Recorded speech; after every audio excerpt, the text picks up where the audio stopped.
अस्सलाम वालेकुम रहमतुल्लाहि व बरकातुहू। सारी ज़िंदगी हमें बुज़ुर्गों की बातें अपनी जिसकी हम अंधी तक़लीद करते आ रहे थे, उन्हीं के फ़तावाजात, उन्हीं की बातें बता हमारे माइंड्स को इतना मॉब कर दिया हुआ था ना।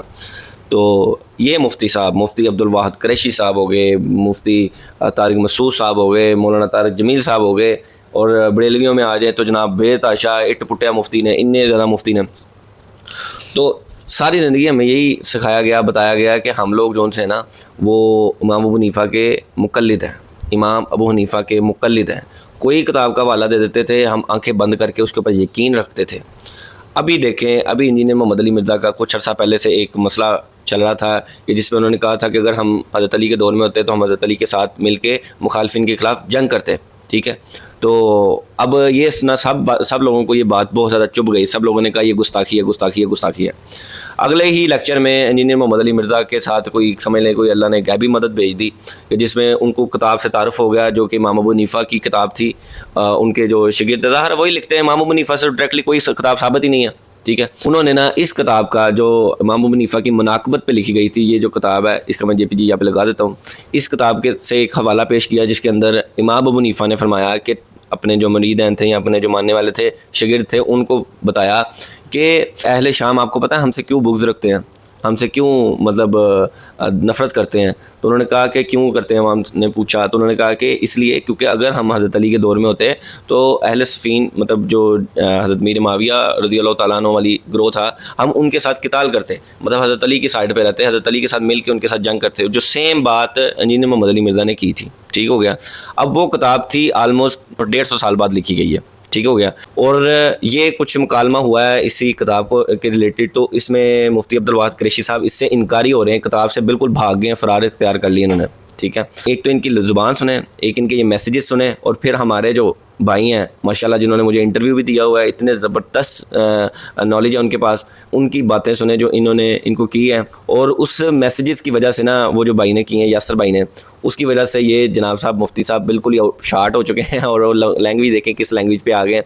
ठीक है, जवाब देने का उनके पास कोई नहीं था, जवाब सिर्फ यही था कि गाली गलौच कर लेते हैं, तो यही इनके जवाब होते हैं। तो ये ज़रा मुफ्ती अब्दुल वाहिद कुरैशी साहब के कुछ मीठे मीठे मैसेजेस सुन लेते हैं। फिर आगे मुफ्ती राशिद महमूद जो कि बरेलवी मकतबा फ़िक्र से ताल्लुक़ रखते हैं, हनफी हैं वो भी, और वो इसी किताब के बारे में क्या फ़रमा रहे हैं, इमाम अबू हनीफ़ा के बारे में क्या फ़रमा रहे हैं। दोनों हनफी हैं, दोनों ही हनफी हैं, बस बाद में जाके इनमें आपस में फड्डा शुरू हुआ है और बाद में जाके ये बरेलवी और देवबंदी हो गए।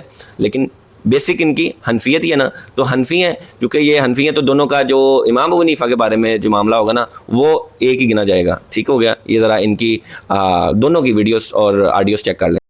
हज़रत मैंने आपसे सबूत मांगा है, हज़रत इमाम आज़म अबू हनीफ़ा रहमतुल्लाह 150 हिजरी में फौत हुए हैं, और ये बंदे जिनकी किताबें यहाँ पेश कर रहे हैं तो 150 हिजरी में पैदा भी नहीं हुए थे जब इमाम साहब वफ़ात पाते हैं। तो इन बंदों तक इमाम साहब की बात किसने पहुँचाई? ये कोई सबूत दें। एक बंदा लिख के इमाम साहब के सर को जुमला मार दे तो इमाम साहब को जुमला हो जाता है। बिस्मिल्लाह फरमाएं, सबूत पेश फरमाएं। बेटा सबूत तब दें जब बात साबित हो। साबित उसे कहते हैं जो कहीं बात हो तो सही ना। ये तो अब शकूर मौलवी की बात उठा के हमारे सर मार रहे हैं। इमाम अबू हनीफ़ा की बात इमाम हनीफ़ा की किताब से दिखाएं, या इमाम हनीफ़ा की बात इमाम हनीफ़ा के शागिर्द से दिखाएं, इमाम हनीफ़ा की बात इमाम हनीफ़ा ने जिसको लिखवाई है उससे दिखाएं। इमाम हनीफ़ा सन 150 हिजरी में फौत हुए हैं, और ये मौलवी सब कब पैदा हुए हैं? इसने इमाम हनीफ़ा की बात कहाँ से सुन ली? उसका कोई सबूत दिखाएं। न ऊपर कोई सनद है, न ऊपर कोई बात है, न ऊपर कोई ये कहते हैं मैंने अबू हनीफ़ा से खुद सुना, न ऊपर ये कहते हैं मैं इमाम हनीफ़ा का शागिर्द हूँ। इसने अपनी तरफ से एक बात लिख दी है, ये इमाम साहब का कॉल कैसे हो सकता है? सबूत ये मांगे। उन्होंने कहा मौलवी की बात उठाकर हमें ना कि मिर्ज़ा ही लिखता है, ये काम सारे मिर्ज़े के।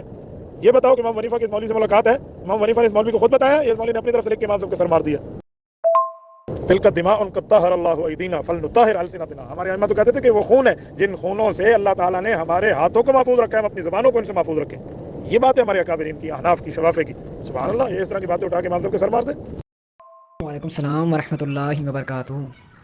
मुफ्ती साहब, असल बात ये है कि ये जो किताब है ना, ये मिर्ज़ा साहब ने प्रिंट नहीं किया, पहली तो ये बात है सर जी। दूसरी ये बात है कि इस किताब से जो प्रिंट कर रहे हैं, जो इसको सेल कर रहे हैं, जो इस किताब से पैसे कमा रहे हैं, वो भी मिर्ज़ा साहब के पास पैसे नहीं आ रहे, वो भी अहनाफ ले रहे हैं। ठीक है, आप इसे अपनी वीडियो में कहें कि ये इस किताब छापने वाले, किताब को जो ये इसको सेल करके पैसे ले रहे हैं, जिनके पास ये पैसे जा रहे हैं, ये सारे के सारे राज़ी हैं।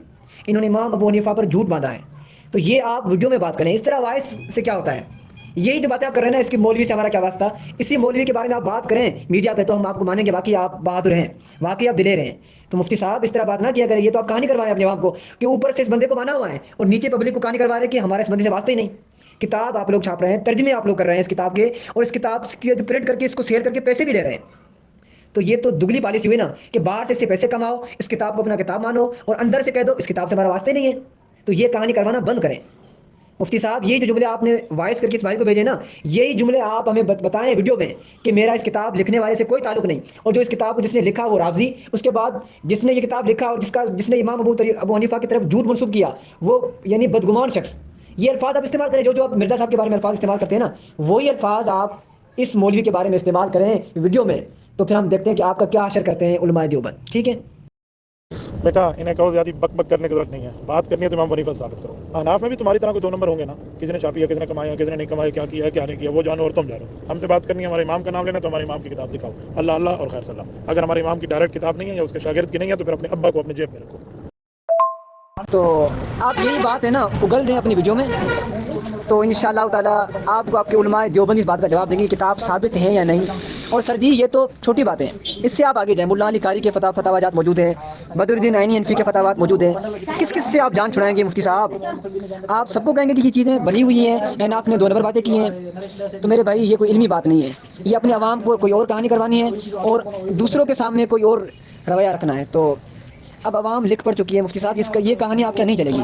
आप ये नहीं जो जुमला बयान किया है कि ये किताब साबित नहीं है, 2 नंबर है, तो यही आप कैमरे में ये बात उगल दें तो हम कहेंगे चले ठीक है आप मुफ्ती साहब आप ठीक हैं, हम इससे रुजू करते हैं। ठीक है मुफ्ती साहब? तो रुको जरा, सबर करो, बोला धक्का बुक्की नहीं करने का, आराम से लेने का। हाँ बक बक करते हैं चूहे के, और बिल्ली की तरह भीगी बिल्ली बन के अंदर जाता है। ये देखो बाहर निकल, शर्म नहीं आती इन बेगैरत इंसानों को, बेहया को। उस मिर्जे को बिल में छुपा के बिठाया हुआ है, उसमें गैरत नाम की कोई चीज है तो वो आए ना उलमाए हक के सामने।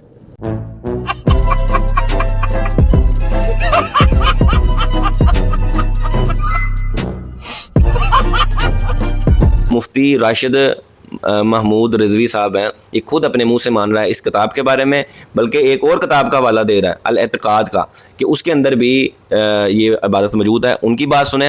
अगर हम मौला अली के ज़माने में होते, ये एक फर्जी जुमला फ़र्ज करें अगर होता ऐसे, अल्लाह में वो तौफीक इनायत करता, उस दौर में हम होते या सहाबी होते या ताबी होते, तो उस दौर में फिर हम क्या करते? इन 3 ग्रोहों में से हम किस ग्रोह का साथ देते? तो जब हम मौला अली को हक पर समझ रहे हैं, मौला अली को अपने इज्तिहाद में मुसीब समझ रहे हैं, तो यकीनन हम मौला अली के साथ होते। और यही बात इमाम आज़म अबू हनीफा रहमतुल्लाह ताला अलैह ने बयान फरमाई, जो कि इमाम अबू हनीफा रहमतुल्लाह अलैह की मनाकिब की कई किताबों में ये मौजूद है। उनमें से इमाम अबू मोहम्मद अल हारसी अल मुतवफ़ा 340 हिजरी की किताब है कशफुल आसारी शरीफा फ़ी मनाकिबिल इमाम अबी हनीफा, और इसके अलावा किताबुल इत्क़ाद सफ़ा नंबर 191 पर यह इमाम आज़म अबू हनीफा रहमतुल्लाह से मौजूद है कि इमाम अबू हनीफा रहमतुल्लाह फरमाते हैं कि अहले बसरा हमसे बुग़्ज़ इसलिए रखते हैं कि वो तकदीर का इनकार करते हैं और हम तकदीर का इकरार करते हैं, और अहले शाम जो हैं, जो वहाँ के नासबी हैं, वो हमसे बुग़्ज़ इसलिए रखते हैं, फरमाते हैं कि लौ हदरना सिफ़ीना कुन्ना मा अली की रज़ियल्लाहु अन्हु अला मुआविया फ़लिज़ालिका ला युहिब्बूनना। कहते हैं कि अगर हम हज़रत अली के दौर में होते तो हम मौला अली का साथ देते जंग सफ़ीन में, इसलिए अहले शाम जो हैं वो हमारे साथ बुग़्ज़ रखते हैं, हम हमारे साथ मोहब्बत नहीं करते। जज़ाकल्लाहु खैरा व अहसनल जज़ा।